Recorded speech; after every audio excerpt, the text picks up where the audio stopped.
Eccoci qui ragazzi, bentornati sul canale, mancano pochissimi secondi alla fine di Salernitana-Atalanta, 1-0 per la Salernitana con gol di Candreva in pieno recupero. Candreva è l'uomo della provvidenza quest'anno, anche se è stata un'azione confezionata ad hoc, molto ben gestita. Candreva si è trovato un pallone al limite dell'area che ovviamente devi sempre tirare e buttarla dentro, però si è trovato comunque tutta la linea del tiro aperta grazie all'azione imbastita alla grande da questa Salernitana che è diventata rognosa da affrontare, ma rognosa nel senso buono, non è un termine da usare in modo dispregiativo, difficile da affrontare, prendiamola così, perché ha trovato la quadra, è una squadra che è finita, è appena finita, 1-0 per la Salernitana, finisce, ha trovato la quadra, riesce a sporcare tutte le azioni che tu imbastisci a livello offensivo, facendoti perdere poi quel tempo di gioco che diventa fondamentale quando devi fare un'imbucata, quando lanci il terzino sull'out di fascia per mettere un cross.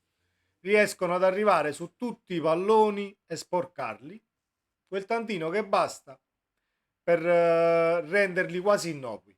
Dobbiamo sottolineare il primo tempo, l'ho appena detto, forse ai punti meglio la Salernitana. Un primo tempo condizionato anche però da sole per 5 minuti, una bomba d'acqua 5 minuti dopo, poi finisce la pioggia, poi ricomincia a piovere copiosamente, quindi difficile da gestire per quanto riguarda il giro palla, per quanto riguarda comunque il calcio giocato palla a terra, perché il pallone se ti rimbalza diversamente nell'arco di 10 minuti comunque perdi qualche momento di lucidità, lo perdi per forza. Detto questo, nel secondo tempo la Salernitana alla fine è riuscita ad arginare qualsiasi proiezione offensiva dell'Atalanta, anche se a livello di pericolosità non c'è niente da annotare da parte bergamasca. Invece la Salernitana è riuscita a buttare quel pallone dentro e si porta 3 punti a casa e alla fine rimane in Serie A, ma non c'erano dubbi che la Salernitana rimanesse in Serie A. Tra le squadre che stanno lì sotto con l'arrivo di Paolo Sosa è la squadra che sta giocando meglio in base all'avversario. Non è una squadra che ti gioca la partita sempre allo stesso modo, ma riesce a gestire la partita in correlazione a come gioca l'avversario. Un Atalanta che ehm, quest'anno cioè questa partita proprio è lo specchio dell'annata. Alti e bassi, una partita la giochi bene e calcio champagne e fai 4 gol, un'altra partita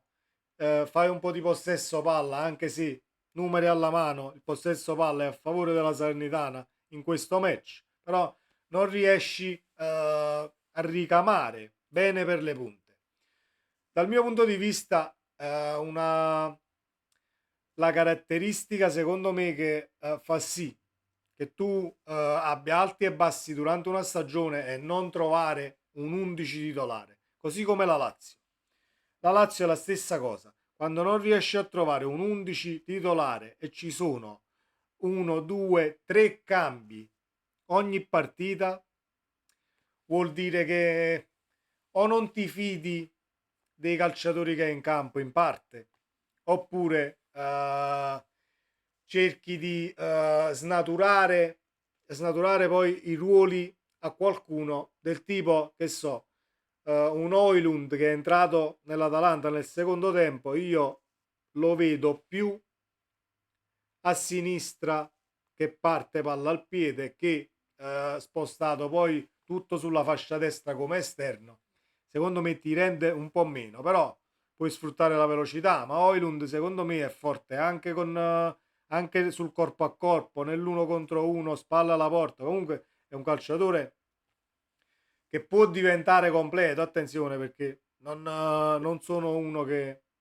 dice no, abbiamo trovato il futuro, che so, il futuro attaccante centrale, il futuro Vieri per esempio, no, è ancora presto, deve crescere, c'è tanta strada da fare, però è un calciatore che può promettere bene, ma quest'anno Gasperini ci ha capito molto meno delle annate passate.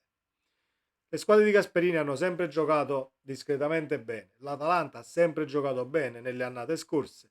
Quest'anno è alti e bassi. Comunque meriti alla Salernitana perché ha giocato un'altra grandissima partita e Vilena ha fatto una partita superlativa, a mio avviso. A centrocampo, regista, detta i tempi, incontrismo quanto basta perché nei contrasti comunque è duro e riesce quasi sempre a prenderti il pallone.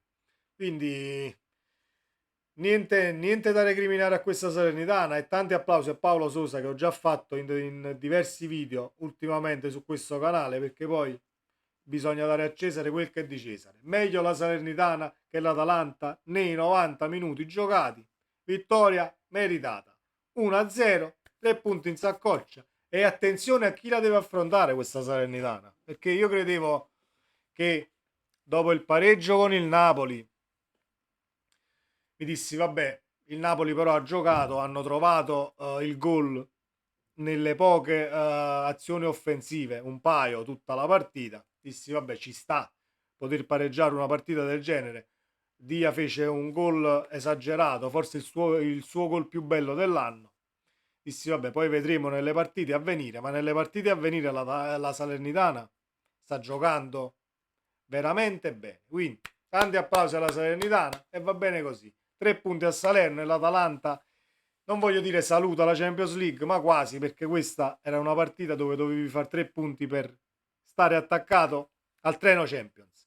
Questo era quanto per quanto riguarda questa partita. Ci godremo il resto delle partite che ci sono oggi. Ragazzi, restate sintonizzati sul canale. Sempre Forza Napoli. Ciao.